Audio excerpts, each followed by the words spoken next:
விஜய் மல்லி ஸ்டோரியோட upcoming story line எப்படி move ஆகும் அப்படிங்கிறத பற்றி தான் நம்ம இந்த வீடியோவில் பார்க்க போகிறோம். ரொம்ப சூப்பராகவும் இன்ட்ரெஸ்டிங்காகவும் கொண்டு போயிட்டுருக்குறாங்க. ஏன்னா இதைத்தானே நம்மளுமே எதிர்பார்த்தோம். வெண்பா குட்டி வீடியோ எடுத்தாங்க. அந்த வீடியோவை இந்த ராஜி டெலீட் பண்ணிட்டாங்களே, அடுத்து மல்லியை விஜய் எப்படி காப்பாற்ற போகிறாங்க அப்படிங்கிறத நம்மளை ஒரு பதட்டமாகவே வச்சுருந்தாங்க. ஆனால் அந்த பதட்டத்துக்கெல்லாம் முற்றுப்புள்ளி வைக்கிற விதமாக நம்ம வெண்பா குட்டி ஒரு தரமான சம்பவம் செஞ்சுருக்கிறாங்க. பார்க்குறதுக்கே ரொம்ப சூப்பராக இருக்குது. நம்ம ரசிகர்களுமே ரொம்ப எக்ஸைட்மெண்ட்டாக கமெண்ட் பண்ணிகிட்டு இருக்கிறாங்க. அதுக்கப்புறமா பார்த்தீங்களா ரொம்பவே சூப்பராக இருக்குது அப்படிங்கிற மாதிரி தான் நம்ம மல்லி சீரியல் ரசிகர்களுமே கமெண்ட் பண்ணிட்டு வராங்க. நமக்குமே ரொம்ப சந்தோஷம். இப்போ விஜயுமே அந்த வீடியோவை அவங்க மொபைலில் இருந்து ரெக்கவர் பண்ணிடுறாங்க. நேரே போலீஸ் ஸ்டேஷனுக்கு போயிடறாங்க. மல்லி மேலே எந்த ஒரு தவறும் இல்லை அப்படிங்கிறத நிரூபிச்சிடுறாங்க. மல்லியுமே பயங்கரமாக ஹாப்பி ஆகுறாங்க.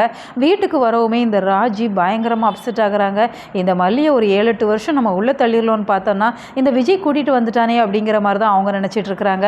கையோட போலீஸுமே வந்திருக்கிறாங்க. ராஜி மேலே அவ்வளோ கோவப்பட்டுட்டு இருக்கிறாங்க. நீ என்னம்மா போலீஸை என்ன நினச்சிட்டு இருக்கிற, கண்ணால் பார்த்தேன் அப்படிங்கிற மாதிரி சாட்சியெல்லாம் சொன்ன, இந்த பொய் சாட்சி சொன்னால் உனக்கு என்ன தண்டனை தெரியுமா, நடமா போலீஸ் ஸ்டேஷனுக்கு அப்படிங்கிற மாதிரி சொல்கிறாங்க.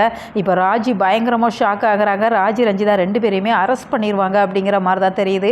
இப்போ மல்லி ராஜியை பார்த்து ஒரு லுக்கு விடுறாங்க பாருங்க.